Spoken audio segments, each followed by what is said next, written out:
So you're a videographer looking for tips, tricks, and advice on how to make your interviews better. You've come to the right place.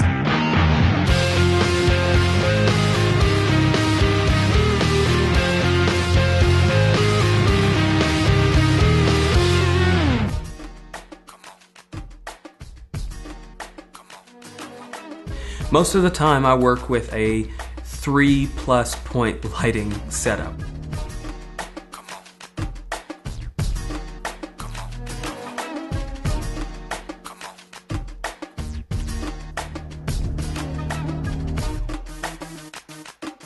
Right now I've got 6 lights running. What I've got is a key light over here, so you'll notice that most of the light is coming here. When I block that, you can see that my face is fairly dark. So that's my key light. And I've got the back light, which is self-explanatory. It's, lights up the back. I've got my fill light over here, which is a much smaller one. When I pass my hand in front of it, you can see a little bit of a shadow, but it's basically just kind of filling in. And I'll turn each off independently, and you can see what it looks like without each one of them. So this is without the key light. You'll notice it's dark. So that's the main source of light. That's where most of the light comes from. I've turned the key light back on, and now I've turned the fill light off. You'll notice there's a little bit of a shadow here. You can actually shoot without a fill light a lot of the times if you need to, but it's good to have. It fills in some of those shadows, so I'll turn that back on. You can kind of see it come in there.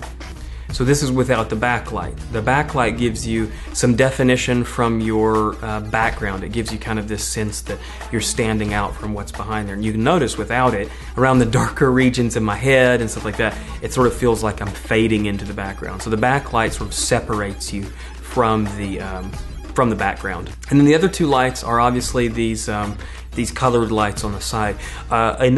One thing that a lot of folks will do is they'll use like a source 4, some sort of point source light with a gobo in it to kind of give some texture on the background. I don't have one of those set up today. I actually like color on the background. I'll say this color on this background is a little overdone, but that's just kind of what I wanted to do since it was my video. So that's the basic lighting setup for an interview. A 3-point lighting setup is pretty common. It sort of surrounds the subject with the light, and that's a pretty common way to do it.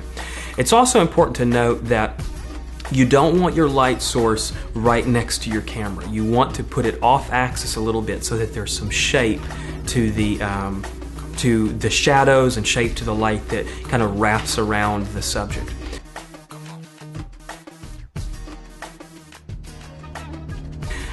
And so then the next thing that's really important to know about lighting is what's called diffusion. Now I've got this little doll thing from Russia and a flashlight, and I want to show you what happens without diffusion. So when I point this here, it's very harsh. First of all, because it's this very bright light, but what you'll also notice about the ways that the shadow wraps around the subject is it gives a very harsh shadow, and it would do the same on my face. See how it makes a very harsh shadow across my nose. And so what that kind of light needs is diffusion. And what diffusion is it makes it where rather than the light coming from one point, it comes from a surface, from a plane. And so that way, there's not only light coming from one point and making a harsh shadow across my nose, but it's light coming from many points across a large plane. And so that's what diffusion does. The nice thing about an LED head or a fluorescent head is they basically have diffusion built into them.